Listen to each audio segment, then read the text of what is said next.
Video game consoles often have pretty wild stories behind them. Because launching a console is a huge technical challenge. It involves massive projects in an extremely competitive industry, but few consoles can claim to have a story as crazy as that of the PC Engine. There are quite a few consoles that have made history, and most of them probably come to mind right away: Nintendo, Sega, Sony, Microsoft. But there are also a few consoles that had a major impact on gaming history, yet very few people know about them or even remember them, sometimes despite being more important than the ones from the bigger, more famous companies. And that's exactly the case with the PC Engine, the console we're talking about today. A system that left its mark on the industry, that revolutionized gaming, and even managed to compete with Nintendo for a while. Here is an incredible story, one that involves bees, credit cards, CD-ROMs, chocolate wafers, Mario, and even Ubisoft. This is the story of the PC Engine, also called the TurboGrafx-16.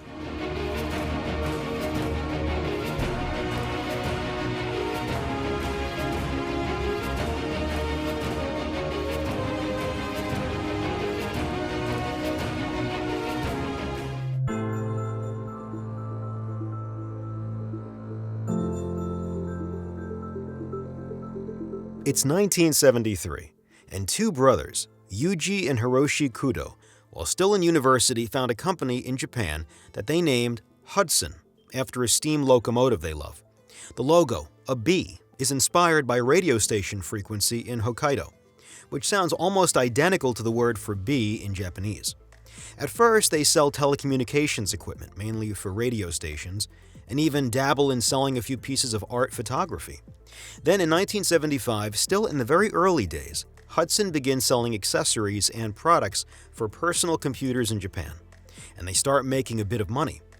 By 1978, after the explosion of arcade games like Space Invaders, and especially following the release of early single-board microcomputers from NEC and Sharp, Hudson makes a huge pivot and begins focusing on programming for microcomputers. At that time, software was rare and often distributed in magazines as printed code that users had to type into their computers manually. A real hassle, since even a tiny syntax error could break the whole thing and force you to start over. So Hudson comes up with a brilliant idea: put the code on cassette tapes and sell the tapes directly with the software already on them. That idea turns into a phenomenon in Japan. The cassettes sell really well and basically create a whole new market. Hudson becomes the first Japanese company ever to sell a video game for microcomputers. So they drop all their other businesses and focus entirely on video game and software development for PCs, going as far as to rename the company to Hudson Soft, short for Hudson Software. Hudson quickly builds a reputation as a top-tier PC development company. For years, that's what they do, releasing loads of programs and games. And they're having a blast. It's a team of young people passionate about tech and excited by how fast it's evolving. Then, in 1983, the Famicom lands in Japan.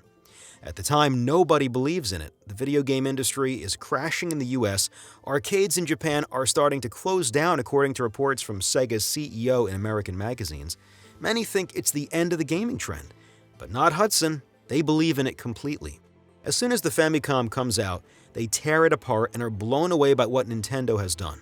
They find the console incredible, the launch games far better than what was available on microcomputers at the time, and above all, they're amazed by the console's low price.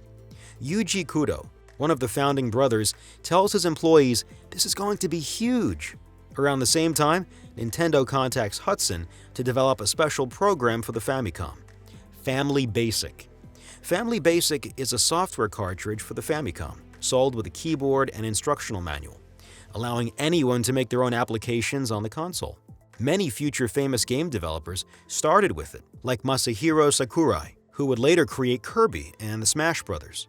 Hudson developed a significant part of the basic programming environment that allowed people to create their own games. This project builds a strong relationship between Hudson and Nintendo. After the Famicom's launch, however, Nintendo struggled to supply enough games. Nearly a year after release, only 9 titles were available, and people were starting to lose interest. Nintendo, committed to quality over quantity, couldn't crank out major releases every 2 weeks, so they made the decision to open the Famicom up to third-party licensing.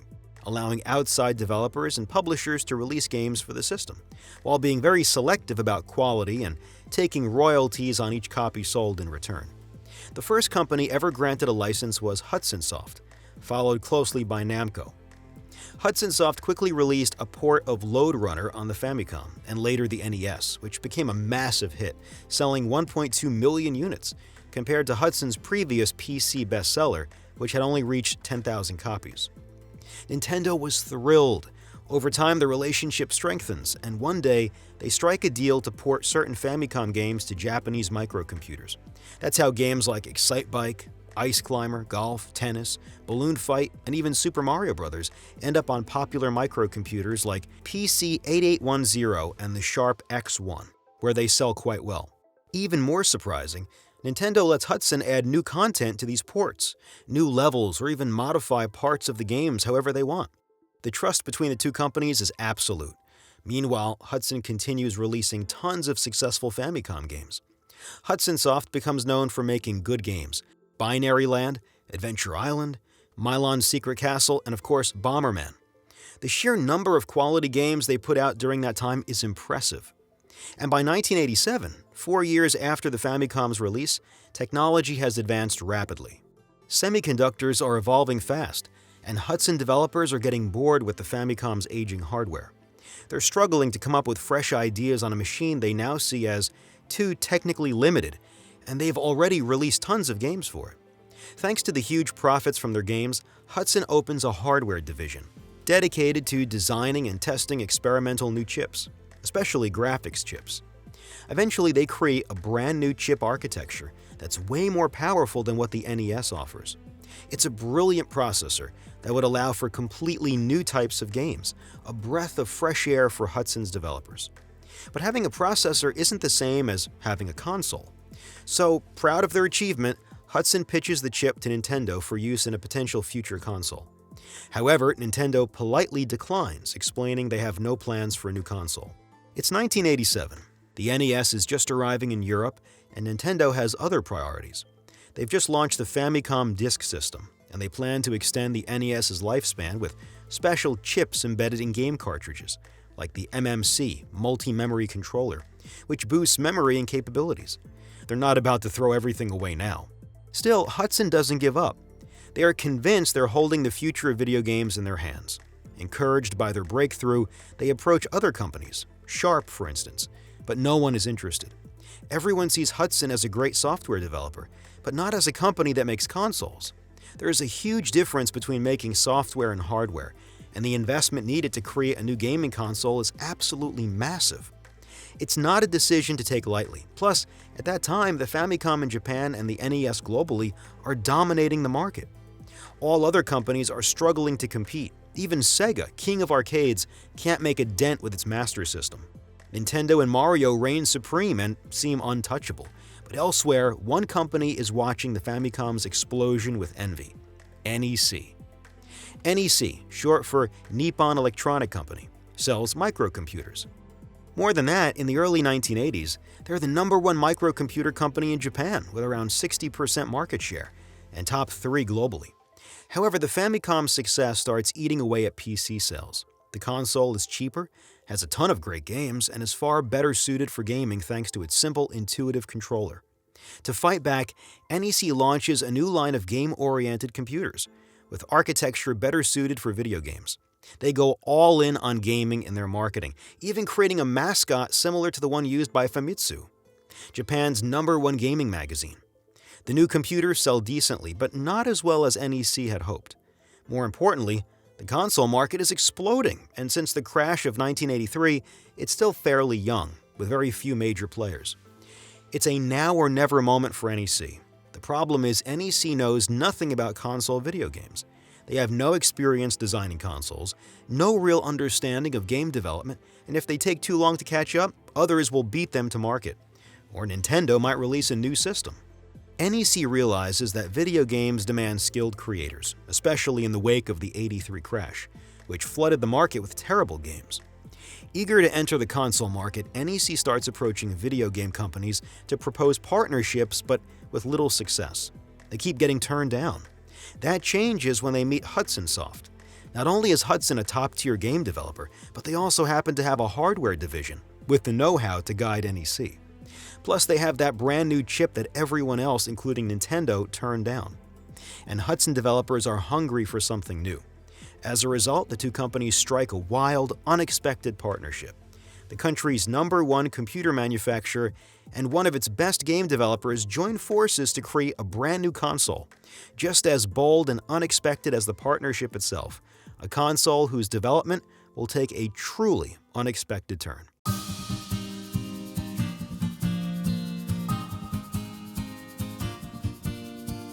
Hudson and NEC begin designing the console, but there's a potential issue. Hudson has a deep relationship with Nintendo, and developing a new console would inevitably mean competing with them directly. Thus, Hudson decides to meet with Hiroshi Yamauchi, Nintendo's president, a man known for his strong personality and blunt style. Hudson lays everything out, their partnership with NEC, and the new console in development. Yamauchi responds, "Sure, why not? If Hudson wants to make a new console, they should go for it." Hudson and Nintendo didn't see each other as competitors, but rather as complementary forces in the industry. Yamauchi often thought in terms of the gaming industry as a whole. In his view, a company like Hudson launching a console could help expand the gaming market. He had a great deal of respect for Hudson, not like all those companies suddenly jumping into video games now that the market was booming, but a company that had been there from the start and truly loved making games. With that reassurance, Hudson moves forward with the design. They want a sleek, minimalistic look, far from the Famicom's toy-like design. Instead of bright red and chunky plastic, they're aiming for something smaller, more subdued, something that could appeal to both young adults and kids. On the technical side, Hudson handles part of the architecture, since they know what a console really needs, while NEC brings its expertise in component costs and full system architecture. The CPU they choose is one of the most powerful 8-bit processors of the time, designed in-house by Hudson. For graphics, Hudson brings out its now famous graphics chips, which together form a 16-bit graphics processor, technically two 8-bit processors working in tandem. 16 bits was a lot for a console at that time, and that's exactly what Hudson wanted, something new and more capable than the Famicom, allowing for creative freedom. These processors would be mass-produced by Epson, giving them real production power and the hope of commercial success. They also include an expansion port at the back of the console, anticipating future upgrades as technology advances. With the hardware almost complete, all that's left is a name. NEC decides to call it the PC-Engine, a nod to their popular line of microcomputers like the PC-8800 series. As for the controller, Hudson realizes they can't really beat the NES controller. It's intuitive, easy to use, widely accepted, and works well with most games. As a result, they don't try to reinvent it. Instead, they decide to make a very similar controller, tweaking just enough to avoid Nintendo's patent on the D-pad. They also leave out the microphone that was on the Famicom's second controller. They round out the sharp corners of the rectangular Famicom design to make it more comfortable for long play sessions, though this slightly reduces grip precision. Because the console's technical specs are so advanced for the time, they have to cut costs wherever they can. Hence, unlike the Famicom, which came with 2 controllers, the PC Engine includes only one, and more surprisingly, there's no second controller port on the console. If you want to play multiplayer games, you'll need to buy an external accessory that allows you to connect up to 5 controllers. It's a risky move. A console with just one controller and no built-in multiplayer port might discourage third-party developers from creating multiplayer games, especially since, at the time, consoles were technically limited and multiplayer games were still relatively rare. But Hudson and NEC, even more so, are willing to take that risk. Next, they have to choose the game format. Hudson was never a fan of the Famicom cartridges. They found them ugly, bulky, heavy, and inelegant. They wanted something better, something different. Before they even entered video games, some of Hudson's engineers had worked in power plants where data was transferred using special cards. Back in 1985, well before the PC Engine was being developed, Hudson created what they called B cards, cards that looked like slightly thicker credit cards. These were used to replace bulky cassettes on certain Japanese computers, such as the MSX systems. Therefore, when developing their new console, Hudson naturally wanted to reuse this idea. The cards were much more elegant, lighter, and more compact than the typical game cartridges. And since Nintendo had already moved on from cartridges themselves, launching the Famicom Disk System in early 1986, it would have felt like a step backward to return to chunky carts. Around the same time, Sega was doing something similar with the Sega Mark III, which would become the Master System outside Japan, also using cards for some of their games. Hudson takes it further by creating an evolution of the B cards, the HU cards, or HU cards, as the American branch of NEC used to call them sometimes. These are thinner and can store more data, up to 4 megabits, which is huge for the time. But NEC raises a concern. HU cards are too expensive to manufacture, at least at that size. So at first they decide to cap storage at 2 megabits to keep production costs competitive.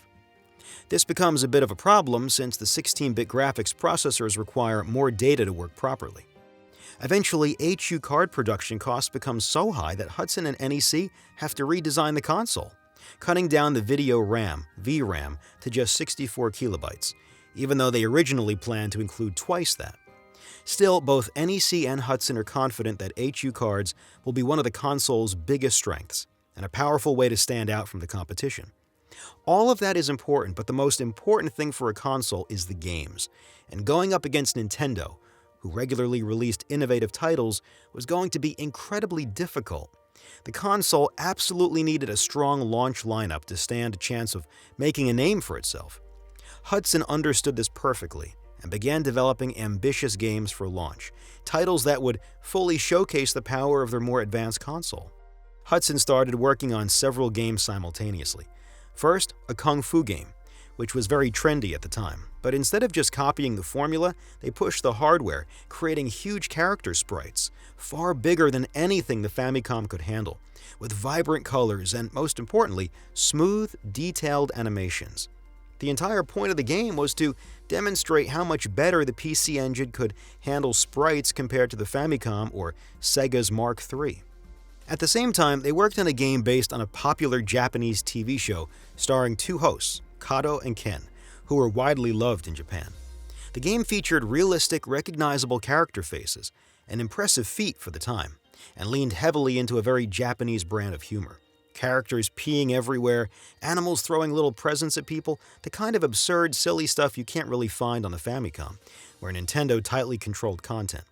The game helped give the PC Engine a distinct identity, even if today that humor feels more childish to some. Once again, the sprite detail and the animations were way ahead of the competition.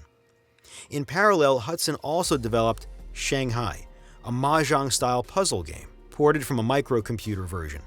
It was a smart move, targeting a more mature audience, just like Nintendo had done years earlier when they released Mahjong on the Famicom, something that's practically a staple for any console launch in Japan. Another type of game that every console needed was a racing game, especially after Sega's Outrun had made a huge splash in arcades in 1986, giving players a behind-the-car, pseudo-3D perspective that blew people's minds at the time. Nintendo responded by asking Square to develop Rad Racer, which launched just as Hudson was designing the PC Engine. Rad Racer also impressed many, considering it ran on the modest NES and even supported 3D glasses for depth effect. Hudson had no choice. They had to develop a racing game of their own, and it had to outclass Rad Racer to prove the PC Engine's technical superiority over the Famicom. And they had to do it fast. And they did. In just 6 weeks, they created Victory Run, a racing game with a sense of 3D and far more advanced backgrounds and visuals than Rad Racer. Where Rad Racer only featured a few clouds in the background, Victory Run offered sights like the Eiffel Tower. It was much more visually rich, but the most important game of all was R-Type. R-Type was a side-scrolling shoot-'em-up that had just hit arcades a few weeks earlier. It was a massive hit, known for its impressive graphics and challenging gameplay. At the time, arcade ports were a major way to sell home consoles, since arcade machines were expensive and owning the same game at home was a big deal. But R-Type wasn't just any arcade game. It was technically cutting edge, especially in terms of visuals. Hudson set out to create a faithful port of R-Type for the PC Engine. Everyone told him it was a crazy idea, but the developers didn't care. They were determined to bring the full arcade experience home and prove that their console could handle arcade-level games without compromise.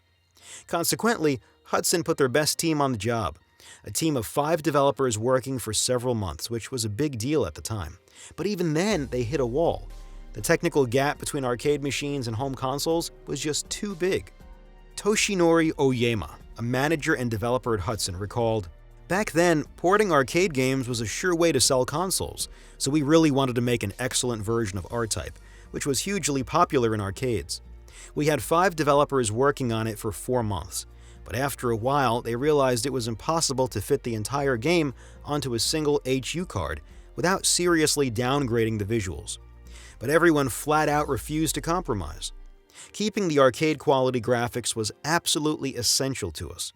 Then someone said, what if we just split the game into 2 HU cards? It was kind of a throwaway comment, but in the end, that's what saved the project. I remember how hard the development was. Some developers had to give up their Christmas vacation and take the game home to finish it during the holidays." R-Type was eventually released in 2 parts, on 2 separate HU cards.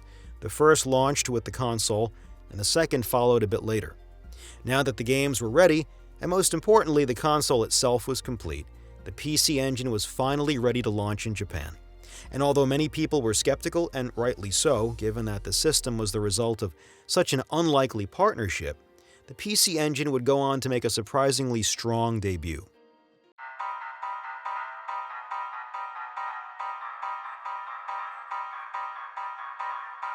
It's September 1987, and the Japanese magazine Famimaga announces what they call a scoop, a brand new console named the PC Engine, said to be far more powerful than the Famicom.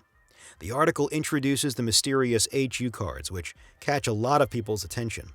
Games on credit card-sized cartridges? That was quite uncommon. The controller also draws comments from journalists, who note its similarity to the Famicoms, but the real surprise comes from NEC, who had already announced a bunch of accessories for the console: a CD-ROM drive, an LCD screen, a keyboard, a cable to connect the console to a PC, and even a modem. It's a strange way to present a console. Today, if a system were announced with that many accessories up front, people would be skeptical. But back then, it went over really well, because those accessories felt revolutionary. A CD drive for games in 1987? That was wild. The announcement worked. It showed that Hudson and NEC were all in, and people believed the companies were going to seriously back their console. Famimaga praised the PC Engine heavily, focusing on its compact, stylish design and its graphical capabilities, which looked amazing. But then came a major caveat: the price. At 24,800 yen, roughly $170 back then, which would be about $460 today, it was extremely expensive for a game console at that time. By comparison, the Famicom was around 14,000 yen at the time, nearly half the price. And to make matters worse, the PC Engine only came with 1 controller, and you had to buy an additional accessory to play multiplayer. A few games were shown off like Kung Fu, Kato and Ken, and they were impressive. Journalists even got to play them and write early reviews. They were blown away by the graphics and the huge character sprites in the Kung Fu. They found Kato and Ken hilarious, and they loved that the game was based on 2 hugely popular hosts. But they weren't so excited about Paris-Dakar Rally, which would later be renamed Victory Run. They said it lacked the sense of speed that Rad Racer and Outrun delivered, even though visually it looked great. Other games were announced for later, and finally, a release date was set for late October 1987, so the console was announced only 1 month before its release, so they needed a major promotional push to make the launch a success. And NEC knew it and went all out. They flooded gaming magazines with ads, plastered with slogans, up to 5 on the same page, presenting the PC Engine as a futuristic machine. They also ran ads showcasing upcoming games. One big move, they handed out a free promotional VHS showing off the games, the console, and once again, the many accessories. Even more impressive, NEC bought TV ad slots before the console launched, something rarely done at the time. Usually, commercials aired after launch to drive sales, but these ads created a sense of anticipation, especially since the console looked so futuristic. Between its tiny size and the sleek HU cards, the PC Engine really did feel like it was from another era. Then on October 30th, 1987, the PC Engine finally launched in Japan with only 2 games. Why just 2? It was surprising, especially since development on the others was reportedly complete. Well, manufacturing HU cards was no easy task. Producing large quantities for several titles at once was tricky. So rather than launching all 5 games at once, NEC and Hudson chose to stagger releases through the end of the year. Surprisingly, despite the high price, pricier games, no bundled multiplayer option, and the fact that the Famicom had a 90% market share in Japan, the PC Engine had a very strong debut. Nearly every single unit produced sold out. It was incredible and totally unexpected. So what explains such a strong launch despite all these obstacles? There was one game that really drove sales, a game we haven't talked about yet: Bikurimon World. Bikurimon started as a line of collectible stickers included in chocolate wafers. The stickers became a cultural phenomenon in Japan. People would buy a ton of the wafers just to collect the stickers and toss the chocolate in the trash. Then, just weeks before the console's launch, a Bikurimon anime produced by Toei Animation, famous for Dragon Ball, began airing on TV right at the peak of the craze. Hudson had a brilliant idea: license the Bikurimon characters for a game. To speed things up, they took a popular arcade title, Wonder Boy in Monsterland, and reskinned it with Bikurimon characters, much like Super Mario Bros. 2, which was originally a reskin of Yume Kojo Doki Doki Panic. While Wonder Boy was licensed by Sega, it had been developed by Westone, so changing the characters and setting helped avoid licensing conflicts. And it was a brilliant move. Wonder Boy hadn't even been released on any console yet, and now this high-quality game was launching with an ultra-popular franchise on a cutting-edge console. That combo sent sales skyrocketing. From there, new games rolled out quickly. The Kung Fu launched on November 27th, and it wowed players with its massive animated sprites, becoming another strong seller. Then came Kato and Ken, which further boosted console sales. By Christmas, it was time for Victory Run, now updated based on feedback from journalists with an improved sense of speed. The console was off to a strong start, but there was a major problem. Almost all developers and publishers were tied to Nintendo. Remember, Famicom licensing agreements required exclusivity. Games released on Famicom couldn't appear on any other console, and since the Famicom had 90% of the Japanese market, most companies didn't see any reason to support the PC Engine, especially when it wasn't clear yet whether it would be a success. As a result, every early PC Engine game was developed or published by Hudson Soft themselves. That severely limited the size of the library. Between the console's release on October 30th, 1987, and January 1st, 1988, only 5 games were released on the PC Engine. In the same period, the Famicom had seen around 40 new games. It was a tough comparison. But fortunately, late 1987 was actually a quiet period for the Famicom. After dominating the market in prior years with Super Mario Bros., The Legend of Zelda 1 and 2, Dragon Quest 1 and 2, and Metroid. But in 1987, things started to slow down and the game sales dipped significantly. And because Famicom games had to stay exclusive, the silver lining was that every PC Engine game was, by default, an exclusive too. And despite the odds, within just 3 months, the PC Engine had sold 600,000 units in Japan alone. To put that in perspective, it had taken the Famicom 9 months to reach the same number. Nintendo begins to grow wary of the PC Engine.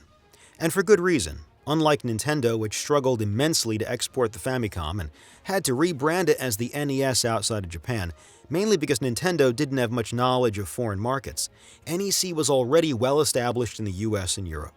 And don't forget, the NES had only just launched in Europe. Meanwhile, the PC Engine was turning heads, and its launch was getting coverage in international gaming magazines, both in the US and Europe. Nintendo's concern quickly proved justified. In 1987, they sold fewer Famicom units than the year before.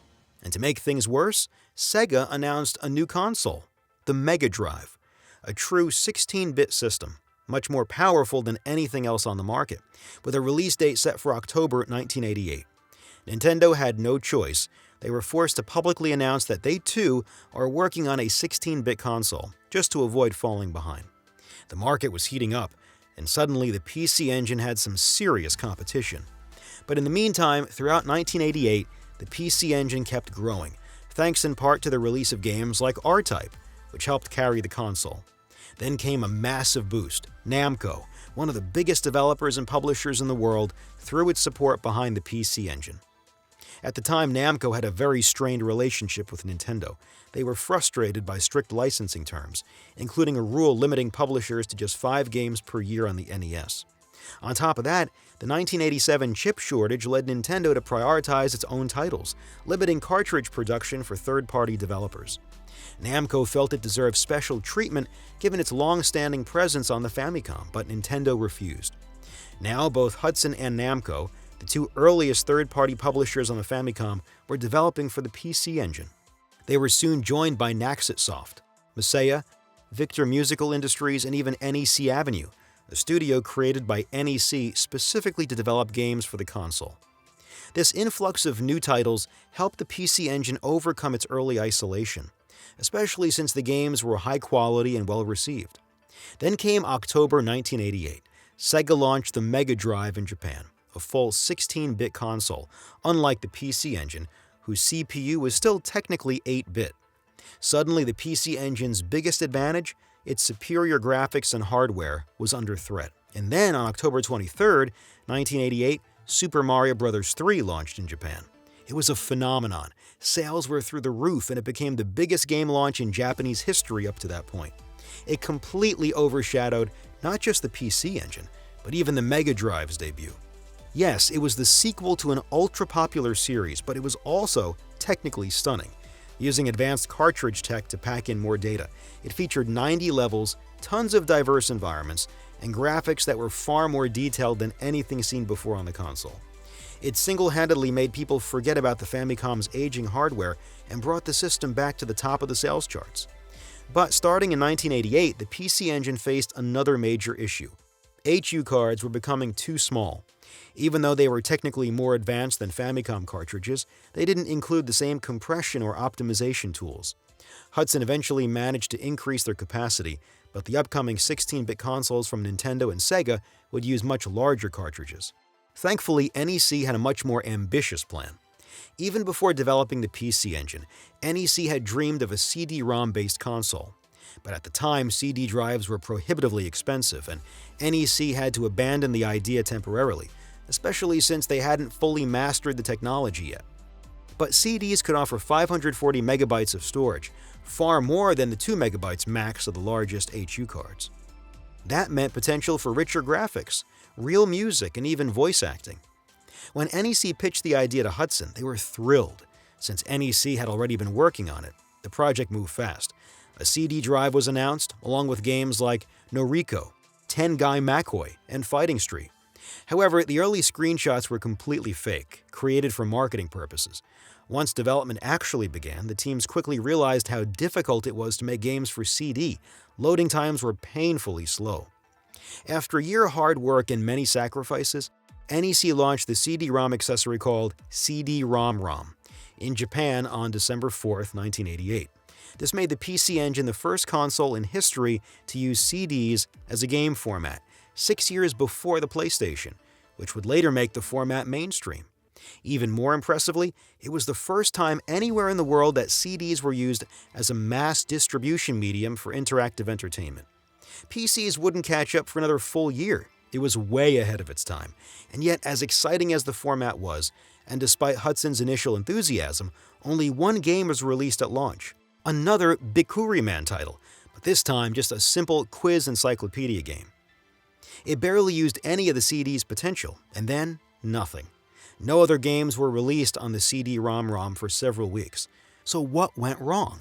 Why did even Hudson hesitate to support the CD drive that was supposed to revolutionize gaming? Was it poor sales? No. Tens of thousands of units were sold despite the lack of games. Clearly, there was a market. The problem was technical. The CD-ROM cost so much to produce that during development, NEC had to cut the CD drive's buffer RAM from 128 kilobytes to just 64 kilobytes, 4 times less than what HU cards could offer. So in theory, CD's enormous storage capacity, but the system took forever to access that data, making it hard to take advantage of all that space. Toshinori Oyama recalled, because of cost constraints, the CD-ROM-ROM's buffer RAM was 4 times smaller than that of HU cards. That meant we couldn't have big animated sprites like in the Kung Fu. CDs gave us tons of memory, but with such a tiny buffer, it was like trying to empty a swimming pool with a cup. Unfortunately, it wasn't something we fully realized until we started developing for it. Even with these limitations, the CD-ROM was a commercial success, at least for now. The PC Engine continued to sell well. In 1988, NEC sold around 1.5 million units, representing roughly 50% of all new console sales in Japan. The PC Engine was a success, and the CD-ROM gave the PC Engine a huge image boost. It now looked like the most advanced gaming system on the market. Even the Mega Drive didn't have a CD drive yet. Then came the game that would change everything for the CD-ROM, Tengai Makoy, an RPG developed by a massive team from Hudson Soft and Red Company. It made full use of the CD format, with voice-acted cutscenes and high-quality music, miles beyond 8-bit audio. Tengai Makoy was a huge success in Japan. It kicked off a beloved RPG franchise often compared to Dragon Quest and Final Fantasy, and it boosted sales of both the CD-ROM and the PC Engine itself. Now the PC Engine was shining bright in Japan. It had buzz, a growing user base, and the image of cutting-edge tech, even with its high price. Naturally, this surprise success led NEC to think bigger. It was time to launch the PC Engine in the United States. But as with everything about this console, nothing would go as planned.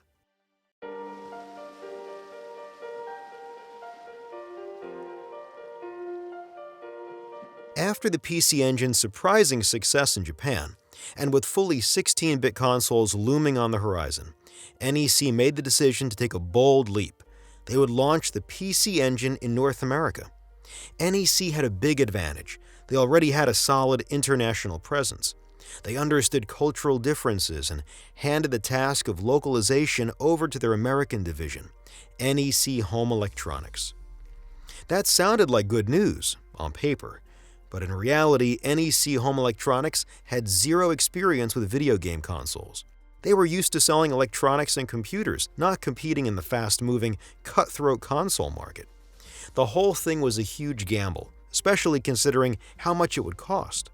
Keith Schaefer, vice president of NEC Home Electronics, put together a team to test the console with a panel of American consumers and get their feedback. And the results were crystal clear. People didn't understand the name, thought the console was too small, too plain-looking, and didn't like its color. Keep in mind, cultural differences were much more pronounced at the time. American audiences simply weren't used to Japanese product design, which is why Nintendo had to redesign their Famicom for markets outside Japan. NEC faced the same issue. Even when they showed the console to American retailers, the reaction was the same. This machine isn't built for this market. As a result, NEC Home Electronics entered a long process. Mock-ups, market surveys, redesigns, and eventually, they completely overhauled the console's look. The result was a much larger, futuristic-looking machine, even though much of that size was empty space. Ironically, the PC Engine's small size had been a major selling point in Japan, as is often the case there. The color scheme changed too. Both the console and the controller were now entirely black. The name also had to go. PC Engine didn't mean anything to most Americans, since NEC's line of personal computers wasn't that common outside of Japan. The console was renamed TurboGrafx-16, a name meant to highlight its 16-bit graphics processor and position it alongside the upcoming true 16-bit consoles, creating a bit of an illusion in the process. This whole process took a very long time. It had taken Nintendo 2 years to rework the Famicom into the NES, and it would take a year and a half for NEC to rework and prepare the TurboGrafx-16, a huge delay in an industry that moves fast. But NEC wasn't alone in this. Hudson also had to prepare for the American launch. Their job was to select which games would be released in the US, translate them, and adapt to a completely different culture. The problem was that Hudson's team was entirely Japanese. They didn't speak English, and they were completely lost at first.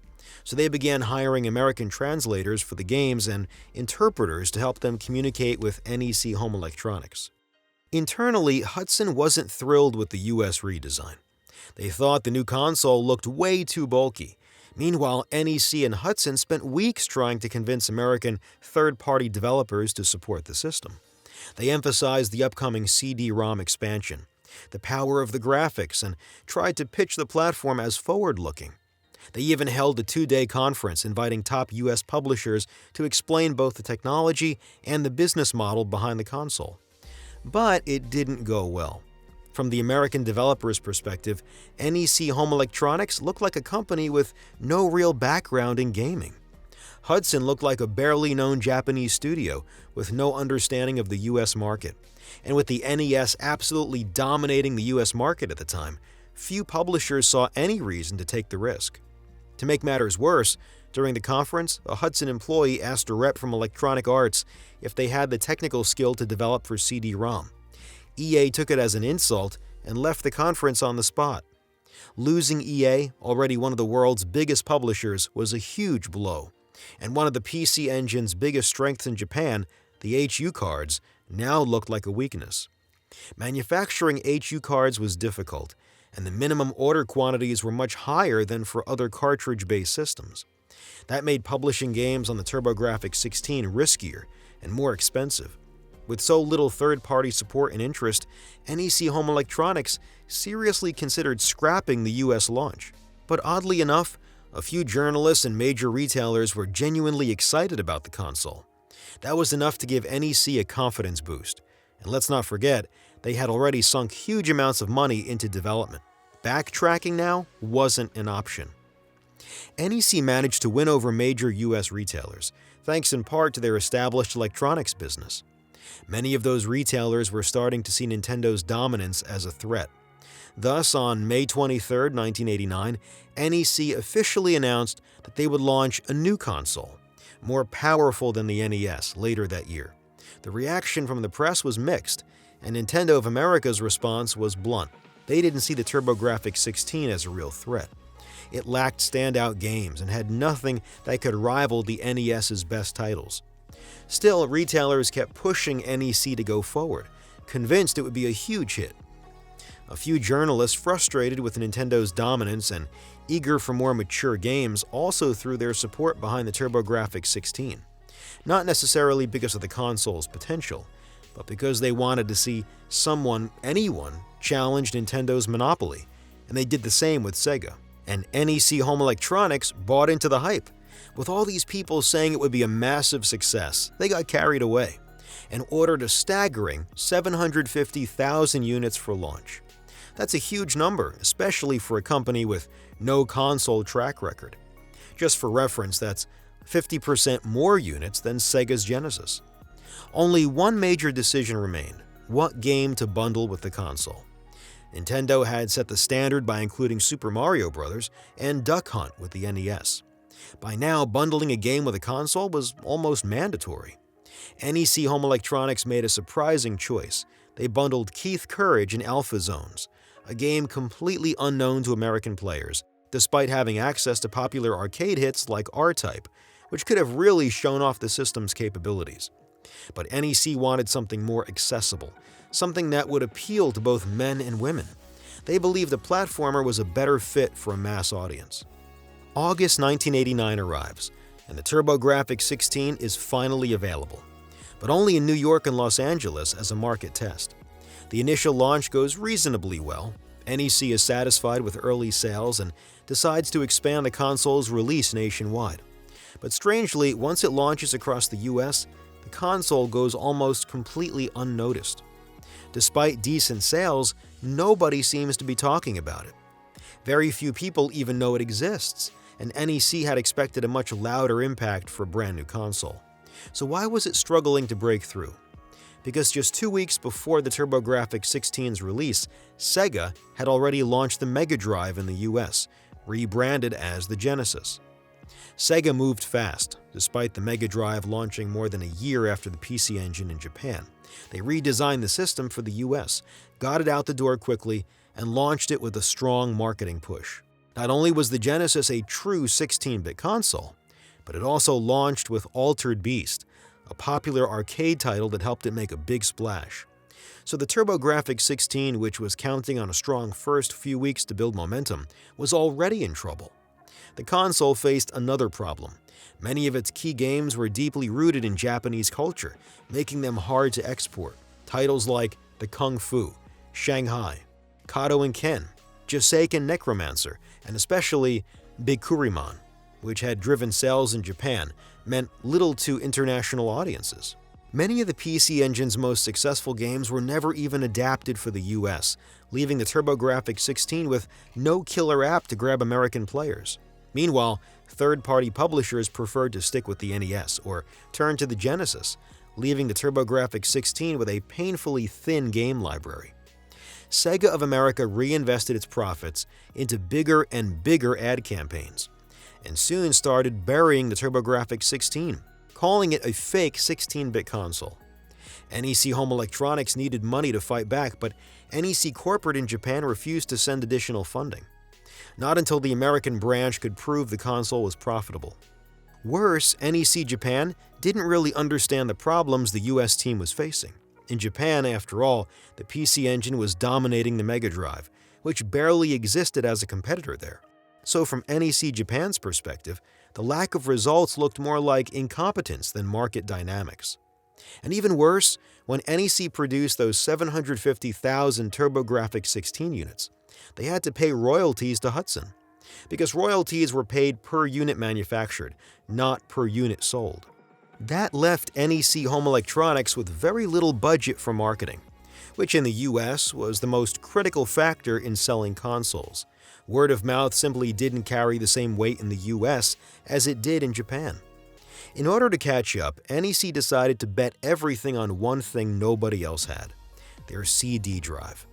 In December 1989, just a few weeks after the console's nationwide release, NEC launched the TurboGrafx CD, the first CD-ROM system ever released outside Japan for video games, alongside the first CD-based games in the US, including an arcade port of Street Fighter, the original, not yet the blockbuster that Street Fighter II would become, and Monster Lair, another Wonder Boy spin-off. But with very little money left, the promotional campaign was minimal, and sales were disappointing. The biggest issue was the price. The TurboGrafx CD cost $400, and since you still needed the TurboGrafx-16 console to use it, the total came to $600 in $1989. Adjusted for inflation, that's nearly $1,600 today. And on top of the steep price, the unit had the same limitations as the Japanese version, especially the tiny RAM buffer, which made it slow and underpowered. Most gamers just ignored it. To make matters worse, games were also very expensive. And don't forget, you needed to buy an extra accessory just to play multiplayer. For American gamers, the cost of owning and using this console was simply too high. Meanwhile, in Japan, 3 new versions of the PC Engine were released in rapid succession. First, in late November 1989, came the PC Engine Shuttle, a budget-friendly redesign meant to appeal to younger players. It had a spaceship-inspired shape, but to cut costs, NEC removed the expansion port, so it wasn't compatible with the CD-ROM. Then the next month came the Core graphics, with a new black color scheme and an upgrade, a composite video output instead of the old RF connection. And finally, on that same day, NEC released the Super Graphics, a slightly more powerful model with more memory and a better processor, but no upgrades to sound or color output. Consumers had a hard time seeing the point, especially since the Super Graphics was much more expensive and only a handful of exclusive games were ever made for it. So why release so many models and add-ons in such a short span? It all came down to money. Unlike Nintendo, which made profit from every cartridge sold, NEC made very little from game sales, since HU cards were proprietary to Hudson. So NEC relied on hardware accessories and console revisions to drive revenue. But this strategy led to a flood of overlapping products that confused consumers. And in Japan, interest was starting to fade under the weight of so many iterations. To top it all off, in early 1990, Super Mario Bros. 3 launched in the US, and just like in Japan, it was a phenomenon. Mario Mania swept the country once again. The game reminded everyone that the NES still had plenty of life left, and it completely overshadowed the Genesis launch and the debut of the TurboGrafx-16. This forced Sega to pivot its entire marketing strategy to one of head-on rivalry, giving birth to the legendary campaign, "Sega does what Nintendo don't."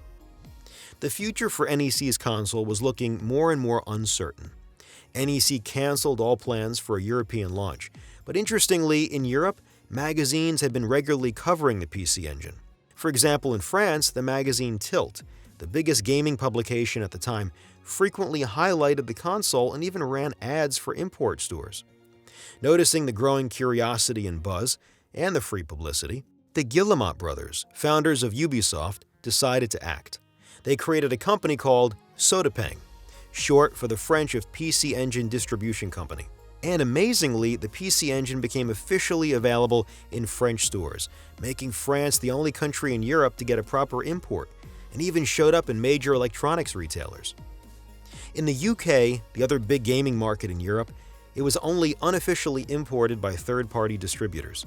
Even if the PC Engine never achieved massive sales in Europe, it built a strong reputation among enthusiasts. Its game library was excellent, and it found a place among dedicated gamers, even if Sodapeng didn't have the marketing muscle of Sega or Nintendo. The PC Engine struggled to expand globally, but NEC and Hudson, always on the lookout for new technologies, were preparing something big, something that could change everything.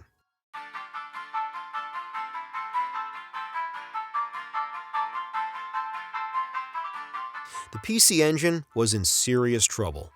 In the US, it attracted very little attention, and in Japan, interest was slowly fading, especially after the release of Super Mario Bros. 3, which was, once again, the best-selling game of the year in 1989, despite having launched the previous year. It dominated everything, leaving other consoles forgotten in its wake. The NES was taking over the world, and nothing else could get a foothold. The second best-selling system that year wasn't even a home console. It was the Game Boy, with just 2.5 million units sold. Competing in that environment was almost impossible. But then, a small miracle happened. In early 1990, the PC Engine found new life in Japan thanks to two things. First, Doraemon became a mascot for the console, and the character was already hugely popular in Japan. Second, two standout games drew major attention. The first was Ys 1 and 2, an excellent action RPG released on CD-ROM. It was well received by the Japanese press and helped drive both console and CD add-on sales. The second was Bonk's Adventure, a charming and well-made platformer that attracted a wide audience. When the US team saw Bonk's Adventure, they were blown away. This was exactly what they needed, a fantastic platformer that could resonate with American gamers, showcase the console's graphics, and be easily localized. It launched quickly in the US, and miraculously, it sold well. It drove hardware sales and essentially dragged the TurboGrafx-16 back from the grave, giving it both a mascot and a proper identity in the American market. NEC saw an opportunity and decided to go all in. They brought in ICOM Simulations, the developers behind Shadowgate, a major hit on PC, as well as Cinemaware, one of the few studios truly interested in exploring the potential of the CD format. Both companies began adapting their PC games to the PC Engine and TurboGrafx platforms. It felt like a second wind for the console, like it might come back from the dead. But in reality, these PC ports went largely unnoticed. The problem was simple. The PC gaming audience and the console gaming audience were completely different. The PC games were aimed at a more mature, niche audience, while console gaming in the US was still seen as mostly for kids, or at least a much broader demographic. NEC lost money again and got very little in return. Then a much bigger disaster struck. Japan's economy, which had been booming in the 80s thanks to a speculative bubble, suddenly collapsed. For years, Japanese consumers had been happily buying high-tech gadgets, but when the bubble burst, people's spending power dropped sharply. Video games, which were already expensive, started to fall out of favor. And since Nintendo had announced that a new console was coming within the year, most consumers began saving up, waiting for the new system. Sales of the PC Engine began to slide again, and NEC could do nothing to stop it. Sure enough, just weeks later, the Super Famicom, the Japanese version of the Super NES, launched in Japan, and it was a shock to the entire industry. Even Hudson's own developers were stunned. Toshinori Oyama recalled, "I still remember the day the Super Famicom arrived. I kept thinking, I want to work on this console so badly. The sprites you could make, the rotations, the scaling, Mode 7, it was amazing." The Super Famicom hit the PC Engine hard. Unlike the Mega Drive, which focused on speed and CPU power, the Super Famicom doubled down on graphics capabilities, completely outclassing NEC's system. It launched with the biggest day-one success of any console in Japanese history, and instantly erased all other competition. Even with Japan's struggling economy, it was the only system people talked about.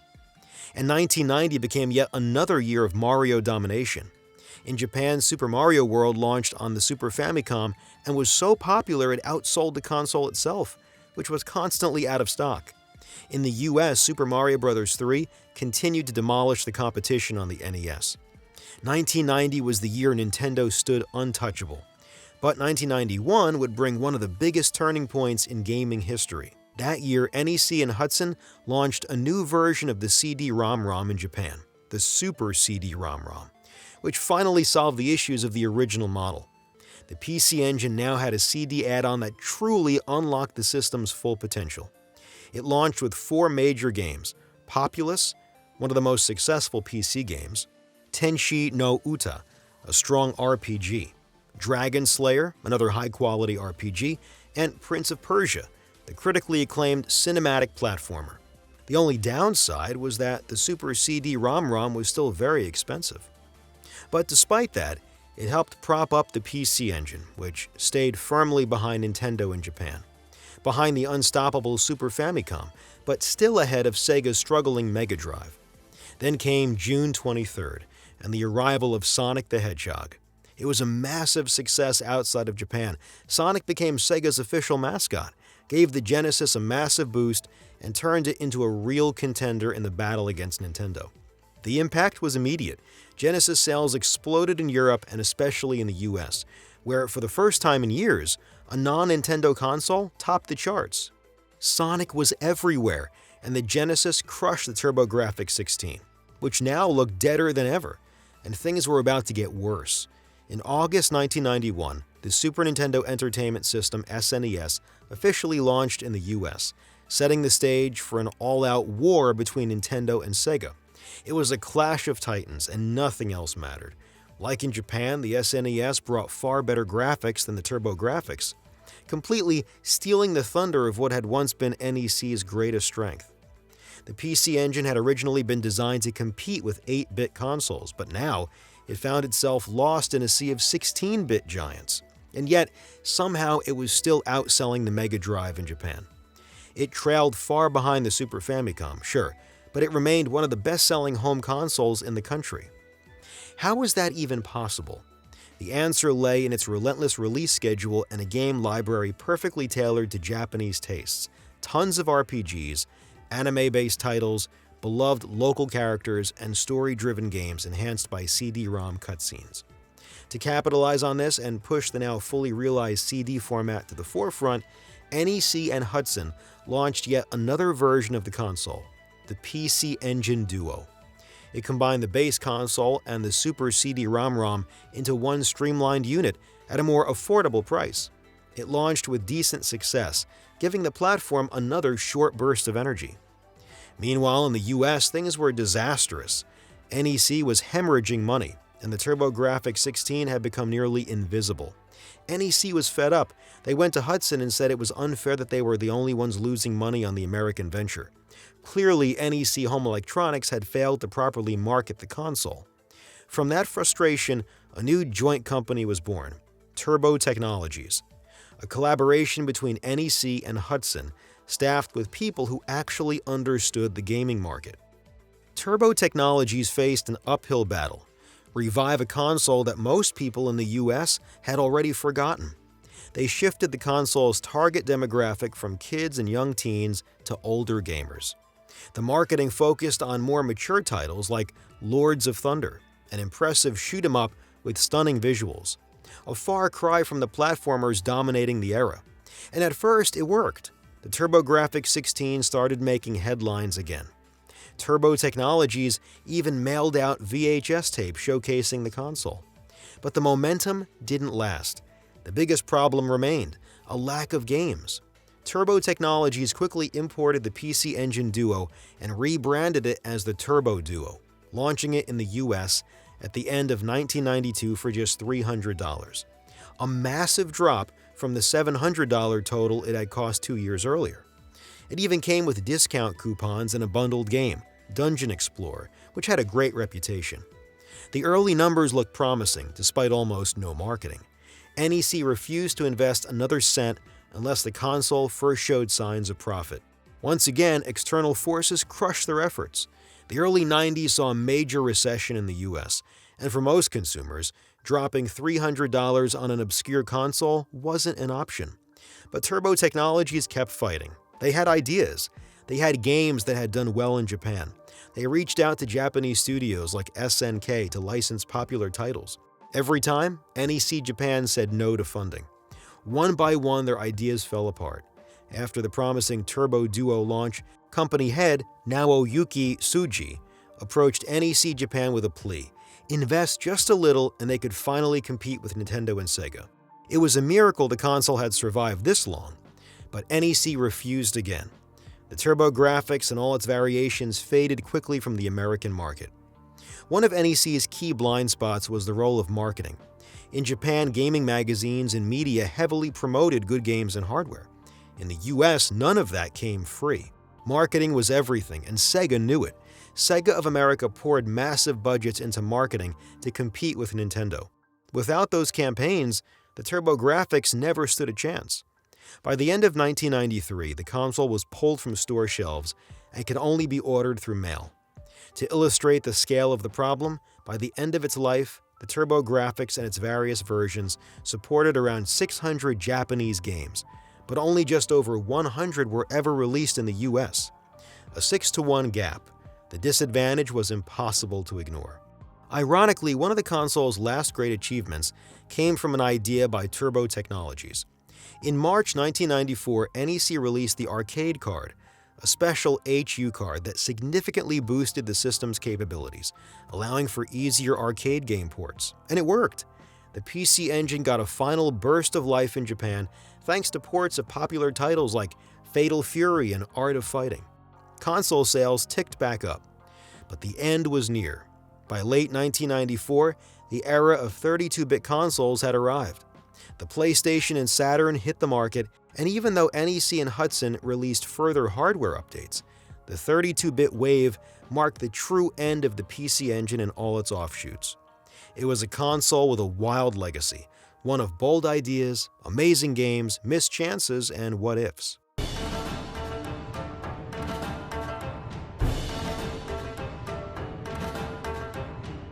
The PC Engine is a console with a truly surprising story.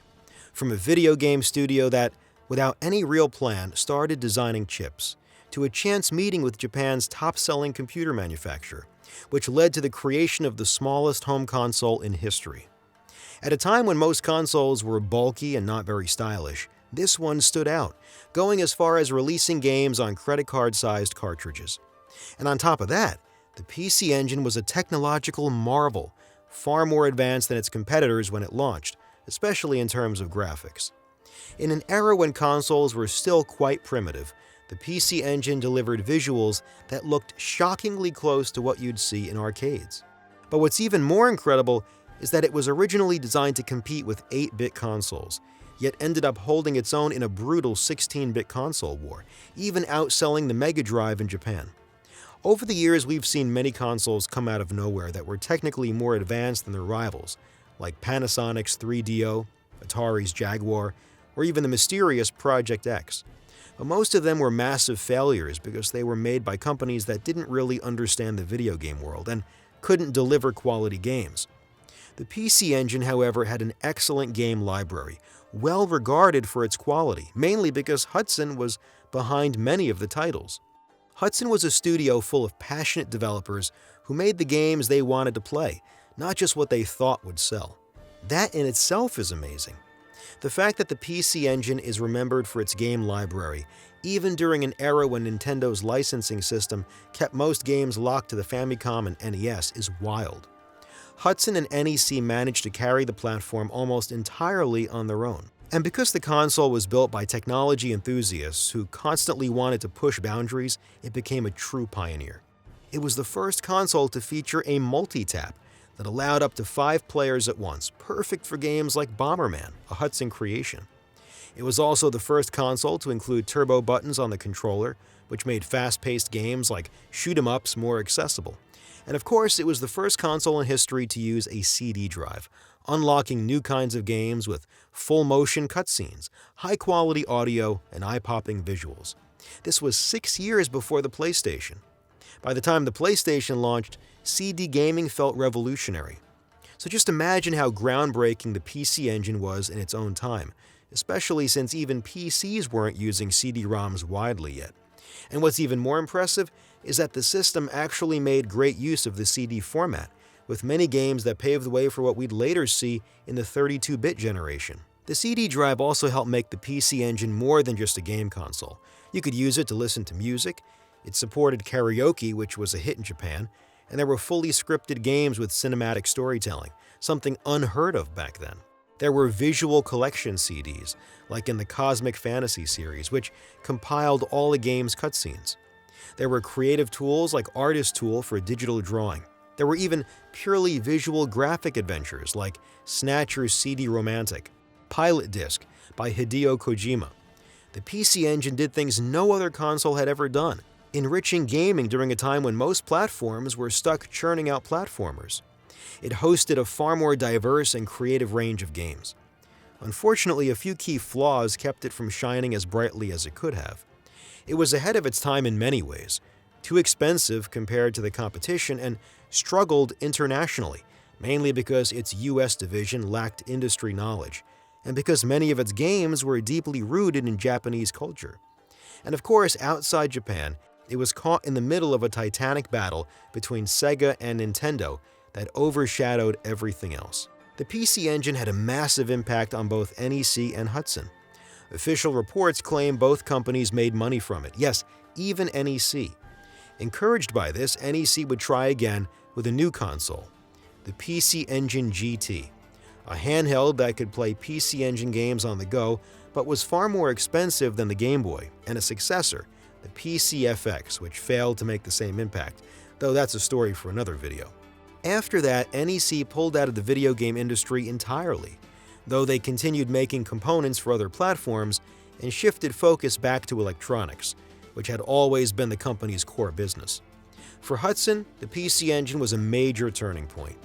The studio gained fame and respect and continued developing high-quality games for years. They even partnered with Nintendo to develop the Mario Party series, which sparked a huge wave of party games. Hudson also kept the Bomberman franchise going strong, worked on the Pokémon trading card game, and more. But in the late 90s, a bank closely tied to Hudson went bankrupt, and the company lost a massive amount of money. To survive, Hudson went public, and Konami became one of the biggest shareholders. Over time, Konami bought more and more of the company until it fully absorbed Hudson on March 1, 2012. Today, while the name and logo still appear on some games, Hudson Soft, this legendary studio, is no more. That's one reason the Mario Party series feels so different now. It's no longer made by Hudson. Hudson was a special studio. They created excellent games and gave life to some incredible franchises. They weren't afraid to experiment. They were always pushing boundaries, technically, creatively, and everywhere in between. Hudson was truly one of a kind in the game industry. Even though they're gone, many of their games and PC Engine games have seen new life thanks to platforms like the Virtual Console on Wii and Wii U, which helped bring back many iconic games from that era. And then in March 2020, the PC Engine Mini launched, marketed by Konami, bringing renewed attention to a console barely known outside of Japan. It included long-lost gems and hidden treasures, keeping the PC Engine's legacy alive. And while the selection of games was hotly debated, the PC Engine Mini remains one of the best and most meaningful mini consoles out there. After all, who really needed an NES Mini when those games had already been re-released for years across countless platforms? The PC Engine Mini, on the other hand, gave people a chance to discover or rediscover a system and a library that were still mostly unknown. The PC Engine is a one-of-a-kind console, greatly influential in gaming history, even if not enough people know about it today. It absolutely deserved a full-length video like this.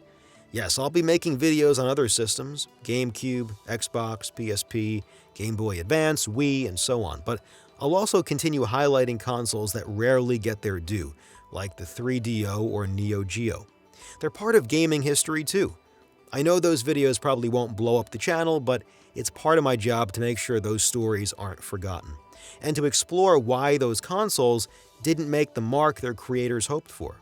Thank you so much for watching this far into such a long video about such a niche console. It's your curiosity and passion that keep me going and give me the motivation to keep making these deep dive videos. If you enjoyed it, feel free to like, subscribe, and share the video. That's what will keep this channel alive.